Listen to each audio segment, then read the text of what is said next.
que ele chama aqui de heresia, chega ao ponto de dizer heresias que envergonharia a palavra da verdade. Nós nunca vivemos uma época pior do que agora, em que nós temos informações de crentes praticando, fazendo absurdo. Não vou entrar nessa área porque não é o objeto de hoje, mas tenta imaginar alguém em plena televisão, pregando para milhares e milhares de telespectadores, criar a unção da lagartixa, unção do leão, unção do cavalinho. A missionária fica com as mãos na perna, fazendo uma pose, e um homem vem e monta, escanchado como se fosse um animalzinho, e ela sai correndo no altar, correndo para lá e para cá com o homem nas costas, e diz que é a unção do cavalinho que baixou neles. Tem a outra da dança com um porrete lá, um pedaço de pau, que vai jogando um pedaço de pau na pessoa, a pessoa pega e cai, não consegue levantar, dá uma desmaiadinha. Irmãos, as coisas do reino de Deus não são assim. Os senhores não esperem entrar num céu com essas loucuras, porque esse céu simplesmente não existe. Causa nojo em Deus o que eles pregam por aí em nome da fé, em nome de unção. Deus não falou isso, Deus não ensinou isso. E o texto aqui diz: agora, essas pessoas envergonham a palavra da verdade, e negam o Senhor Jesus Cristo. Negam Jesus Cristo. Depois, quando um pastor de vocês toma algumas atitudes aqui, você fala: nossa, todo mundo, só o pastor Magalhães que é chato, porque eu não deixo rodar aqui, irmãos. Aqui, com meu consentimento, não roda hino de Voz da Verdade aqui. E com razão, não conheço um conjunto que canta melhor do que eles. O que você ouviu, Rutileia? Não conheço um conjunto que canta melhor do que a Voz da Verdade. Mas a doutrina deles não aceita Jesus Cristo como Senhor.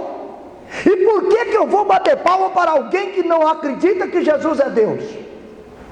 Irmãos, são coisas simples, mas precisa ser levado a sério. O texto diz aqui: negam o Senhor e são dignos do juízo eterno.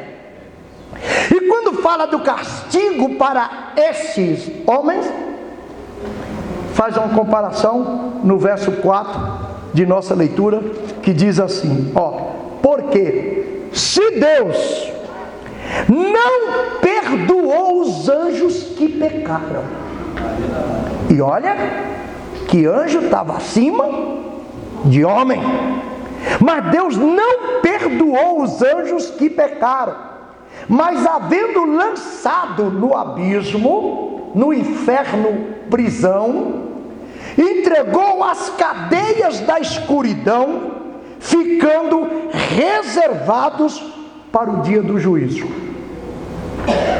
Não tem piedade. Deus não perdoou os anjos que erraram.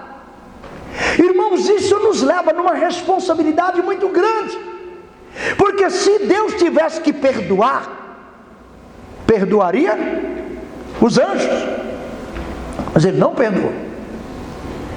Por quê? Aí um coraçãozinho fica aqui e fala: meu Deus, e será que Ele me perdoou? Agora eu não entendi, pastor, por que Ele não perdoa os anjos e perdoa os homens? Por que Ele olha para você e diz: eu mesmo sou Deus, que por amor do meu nome apago vossas transgressões e de seus pecados nem me lembro mais? Por que não perdoa os anjos, mas perdoa os crentes?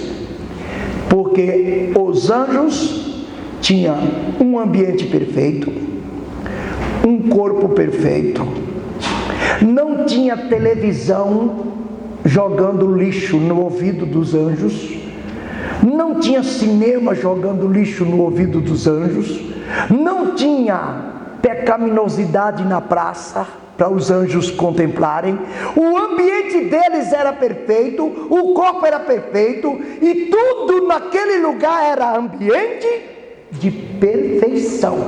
Portanto, eles não poderiam errar.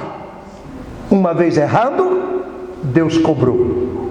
Agora, por que não cobra de nós dois e cobra dos obreiros que agem da forma do capítulo 2? Porque aos obreiros foi dado condições. A Bíblia diz: se o juízo começa pelos da casa, imagino que vai sobrar para o resto. Mas vocês não fiquem achando que Deus vai cobrar de um membro novo convertido, que não teve ainda a oportunidade de conhecer o ambiente puro onde Deus habita, igual vai cobrar desses obreiros, desse pastor, que ele deu tamanhas responsabilidades e que tem depositado nele conteúdo de informações para alimentar a alma de vocês. A cobrança para cá é maior. Foi nesse ambiente que Deus disse: não poupou os anjos. Portanto, não fique esperando que vai poupar o altar, não. É fazer a coisa certa para não ser condenado amanhã. Isso é que é a verdade. Agora, por saber disso, presta atenção nesse detalhe. Pastor Adiel, segundo as Escrituras, nós fomos feitos à imagem de Deus. Logo, Deus impregnou em nós a sua imagem. Quando aqueles anjos foram expulsos por seguir a cabeça de um líder revolucionário, de um líder esquerdista, contrário a tudo que era bom, aquele líder cai e traz consigo milhares de anjos, que Deus, por autoridade e soberania, os transforma em demônios. Todos aqueles anjos passaram a ser demônios. Anota aí, cuidadosamente.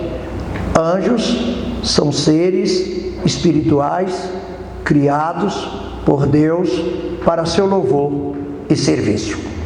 Eu repito rápido: anjos são seres espirituais criados por Deus para seu louvor e serviço. Outra mão, demônios. Quem são os demônios? Diabo, Satanás, Belzebu. Quem são? São seres espirituais criados por Deus para seu louvor e serviço, mas que se rebelaram contra o Criador e foram expulsos. Vocês percebem que são os mesmos anjos da mão esquerda que eu cantei? Seres criados por Deus para seu louvor e serviço.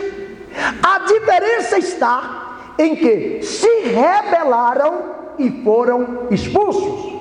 Agora nós temos os anjos bons e os anjos maus. A Graça pergunta: meu pastor, o que faz os demônios na terra? Uma única coisa: a função de Satanás é perturbar os moradores da terra,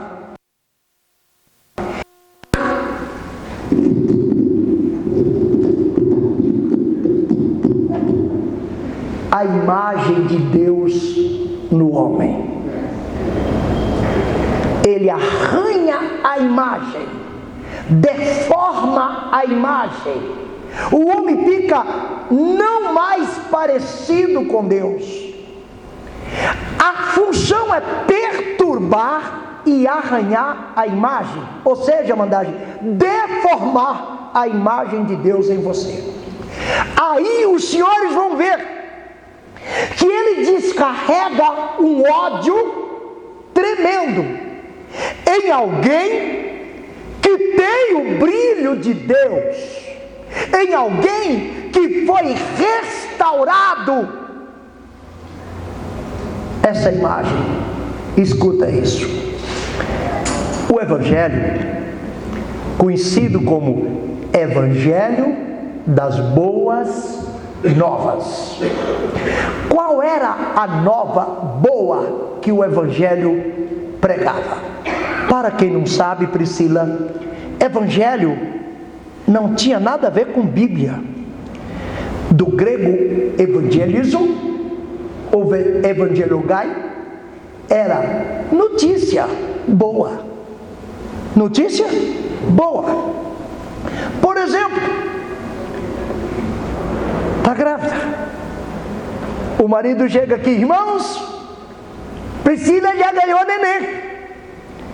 Essa palavra, já ganhou neném com alegria, era uma notícia boa. O que era isso? Um evangelho. Era uma majestade. Os soldados ganharam a guerra. Era um evangelho. Jesus pegou essa notícia boa e acrescentou boas novas de salvação. A palavra acrescentada boas novas de salvação é que transformou a Bíblia no Evangelho. Evangelho da Boa Nova. Baixinho, só para nós, que sumiu. Hoje tem o Evangelho da solução de problemas, o Evangelho que transforma mendigo em empresário, o Evangelho que acaba com o sofrimento humano. Mas o Evangelho das boas novas de salvação não se prega mais. Prega solução de problemas angustiosos. Mas isso não é o Evangelho. O Evangelho é a pregação genuína